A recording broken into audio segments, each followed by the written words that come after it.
All right, chapter 7. The centurion's servant healed.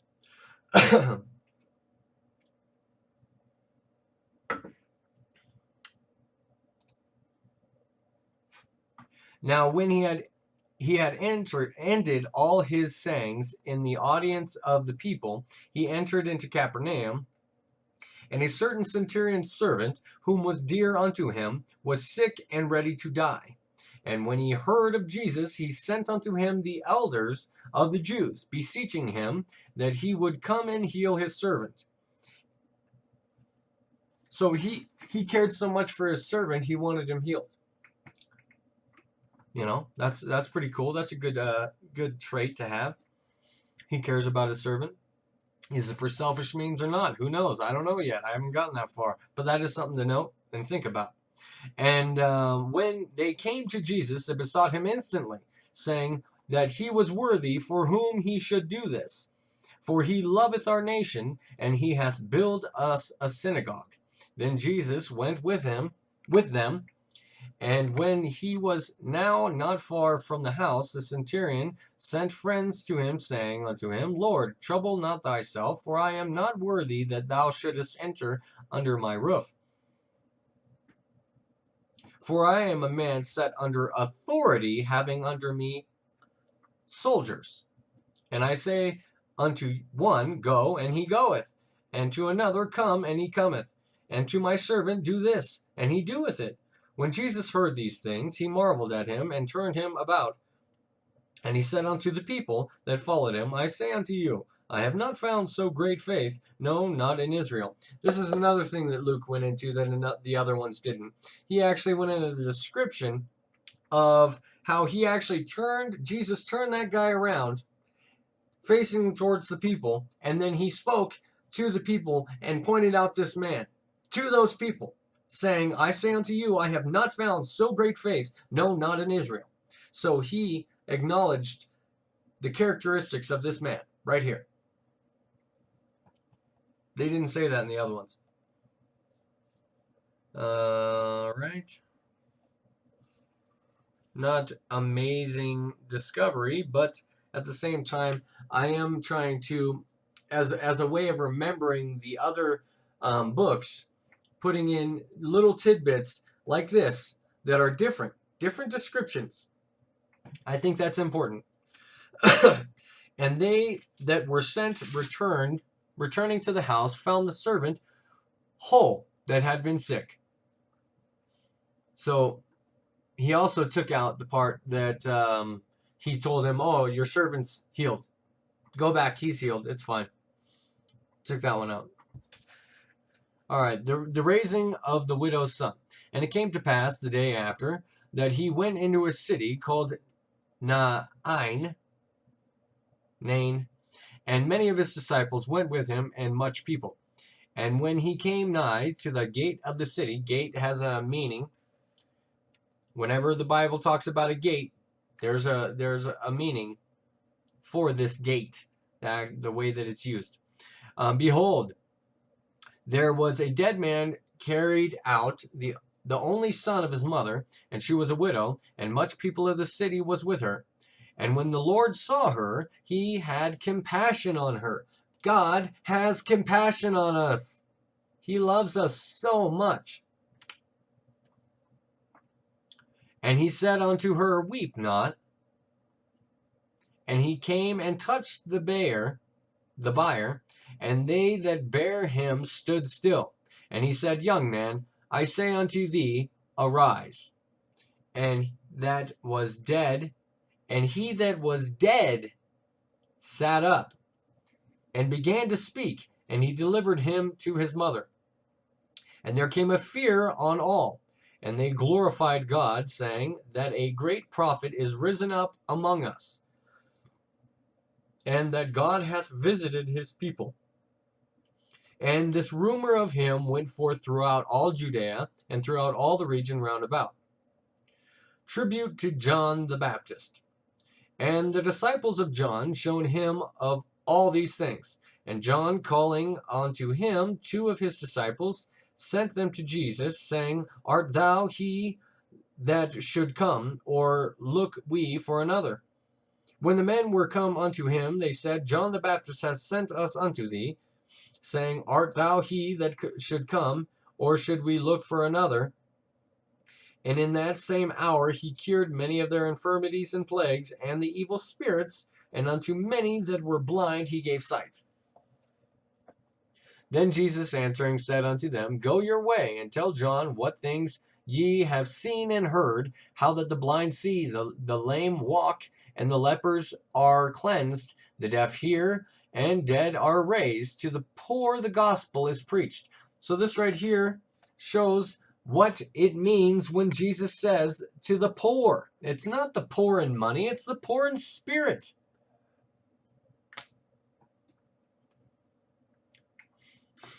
And blessed is he whosoever shall not be offended in me. All right, let's pull up that one. 7:22. 7:22. Offended. Let's see if we can get a good one over here. Whoops. Over here. Offended. Scandalize, from the entrap, that is, trip up, to entice to sin, apostasy or displeasure, make to offend. So,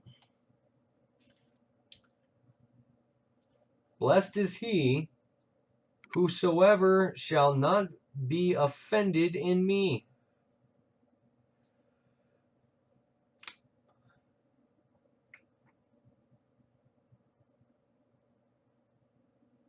To apostasy in him. And when the messengers of John were departed, he began to speak unto the people concerning John. What went ye out into the wilderness for to see? A reed shaken with the wind.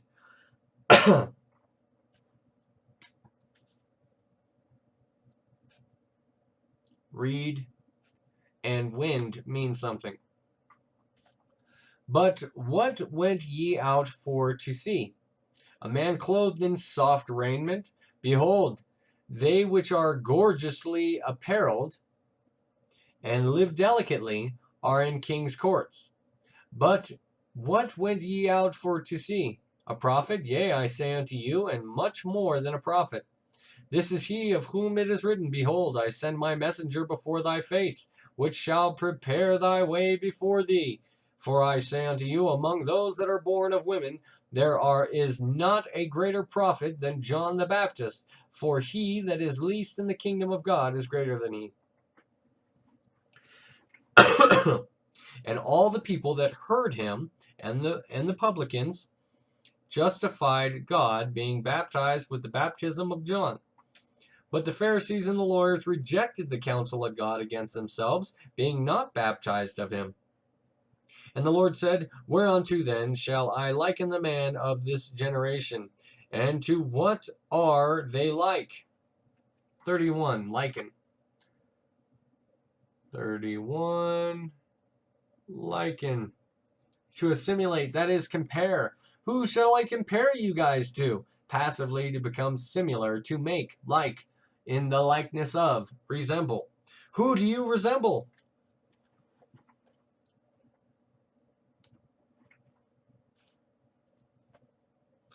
And the Lord said, Whereunto then shall I liken the men of this generation? And to what are they like?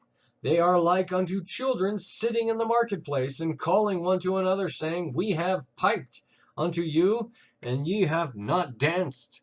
We have mourned to you, and ye have not wept. For John the Baptist came neither eating bread nor drinking wine, and ye say, He hath a devil. The Son of Man is come eating and drinking, and ye say, Behold, a gluttonous man, and a winebibber, a friend of publicans and sinners. How dare you? But wisdom is justified of all her children. Jesus forgives a sinful woman. And one of the Pharisees desired him that he would eat with him. And he went into the Pharisee's house and sat down to meat. And behold, a woman in the city, which was a sinner, when she knew that Jesus sat at meat in the Pharisee's house, brought an alabaster box of ointment, and stood at his feet behind him, weeping, and began to wash his feet with tears. So she was actually crying and cleaning his feet. That's kind of sad. I don't know why I'm smiling, but yeah, I really don't know why I'm smiling. But that's a lot of tears. I mean, washing their feet. I mean, they walk with sandals. They got a whole bunch of dirt on it. I don't know. Didn't say she washed it clean though. Anyways, stood at his feet behind him weeping, and began to wash his feet with tears, and did wipe them with the hair of her head, and kissed his feet, and anointed them with the ointment. Now when the Pharisee which had bidden him saw it, he spake within himself, saying, This man, if he were a prophet, would have known who or what manner of woman this is that toucheth him, for she is a sinner. How dare you? How dare you, dirty woman, come and touch Jesus? You have to be righteous and stuff, right? No. Come as you are. Just come. There was a certain creditor. And Jesus answered, said unto him, Simon, I have somewhat to say unto thee. And he saith, Master, say on. There was a certain creditor which had 2 debtors. The one owed 500 pence, and the other 50. And when they had nothing to pay, he frankly forgave them both. Tell me, therefore, which of them will love him most? Simon answered and said, I suppose that he to whom he forgave most. And he said unto him, Thou hast rightly judged. It's like one of those easy trick questions. You're like, is this a trick question? The one that he forgave the most? Yes! All right! Cool! I got it right. All right. I don't know why that was so tough. And he turned to the woman and said unto Simon, Seest thou this woman? I entered in thine house. Thou gavest me no water for my feet, but she hath washed my feet with tears, and wiped them with the hairs of her head. Thou gavest me no kiss, but this woman, because in those days they'll kiss like somebody who's like a teacher or something like that. So it wasn't homo. I came in, hath not ceased, and thou gavest me no kiss, but this woman, since the time I came in, hath not ceased to kiss my feet.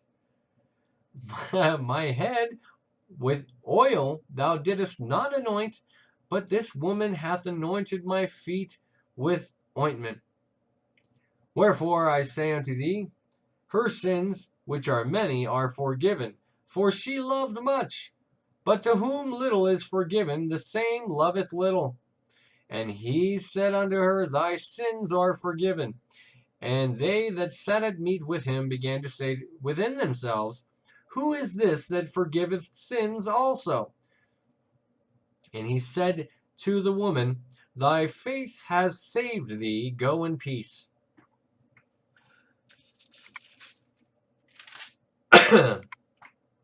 Let's see here. How long is 8?